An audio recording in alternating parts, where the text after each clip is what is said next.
Hi, and welcome to another episode of my KTM Duke 250. In this episode, I'm going to explain the type of brakes and differences between them where majority of the markets are equipped with. But first, let's talk about history of brakes. The first braking system was created on a steam car that was using no more than a wooden block when they are invented during the 18th centuries, but of course it is not as effective and efficient as modern brakes. Then came drum brakes, where this type is the most common braking system ever since combustion engine vehicles were available commercially.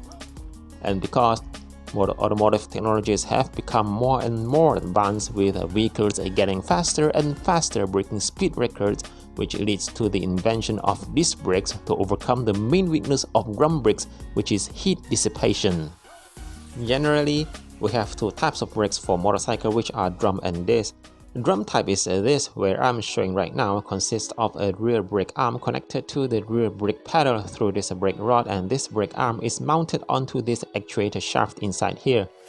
Next, the internal camshaft will then twist and turn to expand the diameter of this circular shaped brake shoes in order for the pad lining to rub against the drum housing on the wheel hub. With this mechanical movement, it will generate friction and slow down motorcycle, and this is basically how drum brake works on motorcycle.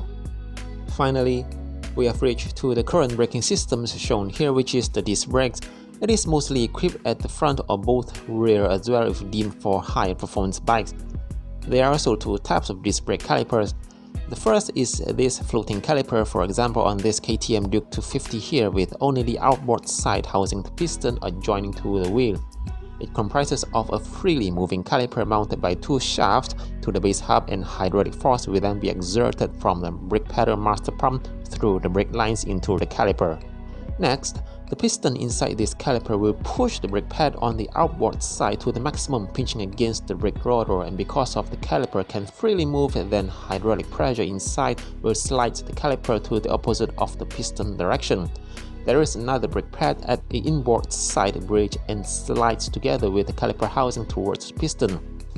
All these mechanical movements will clamp the spinning rotor in order to slow down motorcycle, and this is how floating caliper works.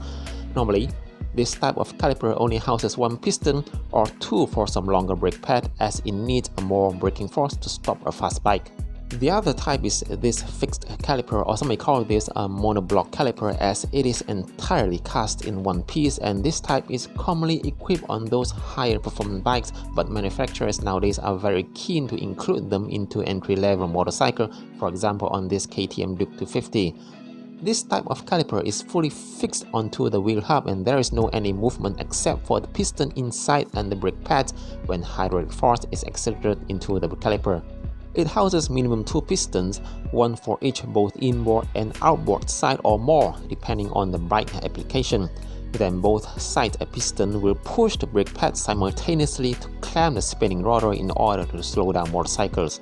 At last, there are also two types of mounting for brake calipers, which the first method is conventional mount, where the screws are pointing the same direction as the wheel axle, while radial mount will have screws that are pointing proportionally to the rotor rotation, such as on this KTM Duke 250. Vast majority of motorcycles in Malaysia market are still equipped with conventional mount floating caliper, but more and more bikes are starting to offer radial mount fixed caliper because this type is far better, stiffer and sturdier, and thus increased braking power. That's the reason why it is equipped in almost every superbike.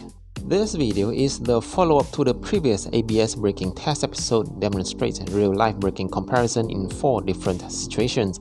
If any one of you happen to miss this video, then please check it out in the link at the end of this episode. And we have reached the end here. Help to do me a favor by clicking on the thumbs up, and if you have anything to say, then please feel free to leave it down on the comment section below. Till then, thanks for watching and ride safely.